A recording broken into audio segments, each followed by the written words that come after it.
यही हाल अगर हमारा तेलंगाना में होता तो कुत्ता नहीं पूछता।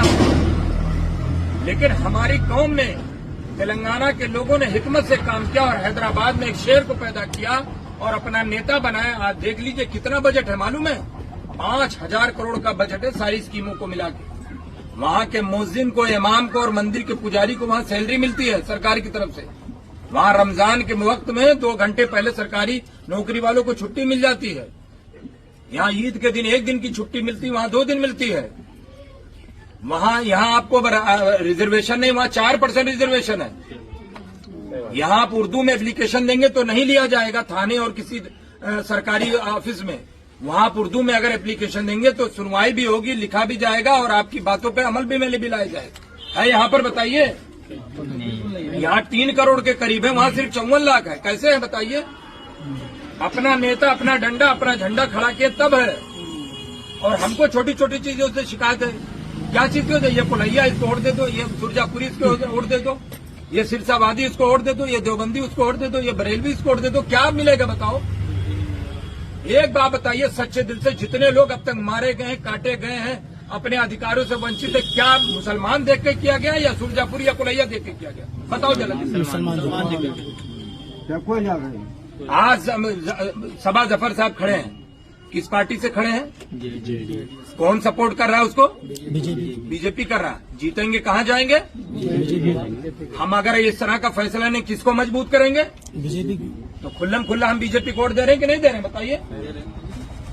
देखने में तो लग रहा है सबा जफर, लेकिन उसका मालिक कौन है? नीतीश कुमार है। और उसका भी मालिक कौन है? नरेंद्र मोदी है। हमेशा लीडर देखकर वोट दीजिए, डीलर देखकर वोट मत दीजिए। जब लीडर देखकर वोट देंगे तो इंशाल्लाह वो आपको लीड करेगा और अच्छी जगह पे ले जाएगा। और डीलर देखकर आप वोट देंगे तो आपका सौदा करेगा। ये चीज अपने अंदर पैदा करिए। समस्याएं तो जिंदगी भर सबके साथ लगी रहती। कौन सा ऐसा घर है यार जिसमें परेशानी नहीं? बताओ कौन सा ऐसा मोहल्ला जहां परेशान नहीं? बताइए। चाहे जितने बड़े पैसे वाले हो, चाहे जितने कमजोर घर के हो, सबके घर में परेशानियां। और ये जब तक आदमी मर नहीं जाता लगा रहता है। लेकिन हक और इंसाफ की बात करने वाला, आपको लीड करने वाला, आपका मोरल बूस्ट करने वाला वो नेता चाहिए। आज नीतीश कुमार की कौम की मॉब लिंचिंग नहीं हो रही है। आज तेजस्वी यादव की कौम की मॉब लिंचिंग नहीं हो रही है। उनके मदरसे, उनके घर नहीं गिराए जा रहे, हमारे घर गिराए जा रहे हैं। जबकि हम सबसे ज्यादा बीजेपी के खिलाफ वोट डाले, उन्हीं लोगों को मजबूत किया। फिर भी कोई हमारा पुरसा हाल नहीं है। कोई मेरी बात नहीं कर रहा है। इसलिए नहीं कर रहा है क्योंकि तुम्हारे पास लीडर नहीं है। लीडर होता तो हर कोई आपकी बात करता। तेलंगाना में क्यों नहीं मेरे साथ ऐसा होता? हमारे केरला में क्यों नहीं हमारे साथ ऐसा होता? क्योंकि वहां पे आपका लीडर, आपका झंडा, आपका डंडा है। तो अपना झंडा, अपना डंडा, अपना नेता मजबूत करिए। हर कोई आपकी बात करेगा यार। ताकत तो दिखाइए। लेकिन हमारे अंदर क्या है? चुनाव आ जाता, अल्लाह से ज्यादा भाजपा से डरते हैं। ना भाजपा को वोट देते हैं, ना भाजपा ने को कभी वोट दिया, ना देंगे। उसके बावजूद भी भाजपा कैसे जीत रही बताओ? इसका मतलब कोई दूसरा वोट दे रहा है। और जब तक वो देना बंद नहीं करेगा बीजेपी हारेगी नहीं। क्या मैं गलत कह रहा हूं तो बताइए। तो बराए मेहरबानी देखिए, समस्याएं लगी रहेंगी। छोटे मोटे जो काम है, अगर आज नहीं तो कल होंगे, कल नहीं तो परसों होंगे। हमारी नीयत आपको लेकर खराब नहीं है। हमारा नेता बेईमान नहीं है। हमारा नेता घुसखोर नहीं है। हमारे नेता को पैसे के लालच नहीं है। हमारे नेता को गद्दी की लालच नहीं है। अरे दो एग्जाम्पल छोटा सा आपको दे दूं, 2 समझ लीजिए, तो उसके बाद हम लोग कहीं और जाना है।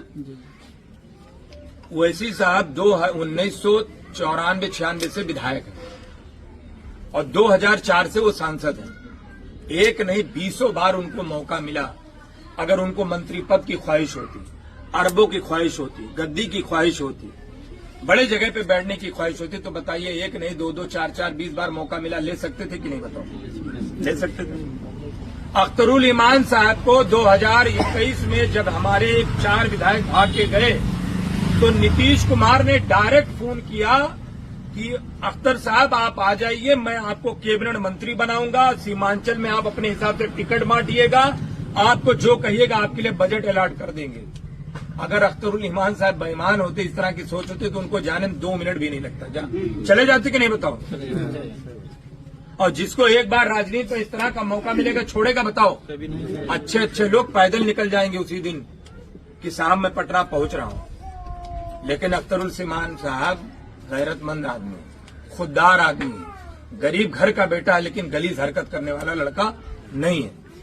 आज आपके बीच में काम किया, कोई कितना भी इनकार कर दे, लेकिन एक बात हर कोई कहता नहीं, अख्तर साहब ने काम किया है। शिकायत तो थोड़ी बहुत रहेगी, मैं कहां कह रहा हूं कि नहीं रहेगी। अगर मैंने 100 नंबर का मेरे पास पेपर आया, अगर मैंने 70 नंबर ला दिया, 30 नंबर नहीं लाया, तो मैं फर्स्ट डिवीजन पास ही हुआ, फेल नहीं हुआ। और उस 30% के लिए दोबारा मेहनत करूंगा और इंशाल्लाह उसको 90% पे लाके छोड़ूंगा। बाकी थोड़ी बहुत तो कमी हर किसी में रहती है यार, मैं कहां कह रहा हूं कि मैं फरिश्ता हूं, लेकिन ये जितने लीडरान हैं उनसे लीडर हमारा अख्तरुल ईमान साहब अच्छे हैं, बुरे नहीं हैं। ये हर कोई कहता है कि जो काम 36 साल में नहीं हुआ अख्तर साहब ने करके दिखाया। जो खाड़ी पुल था, कितने सालों से लोग संघर्ष कर रहे थे, हाँ? अब अगर लोग कह रहे हैं कि हमने करवाया, ये करवाया, तो अख्तर साहब के दौर में कैसे हो गया बताओ? उसके लिए वो इसी साहब को उसी नदी में कुदा दिया अख्तर साहब ने कि सर इसी में पैदल चलिए, और लगातार विधानसभा में आवाज उठाई, तेजस्वी यादव को पास करना पड़ा।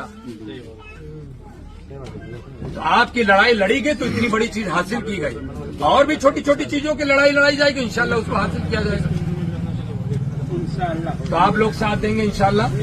एक बार सभी लोग हाथ उठा के कह दिए कि इंशाल्लाह साथ, इंशाल्लाह ताला रे।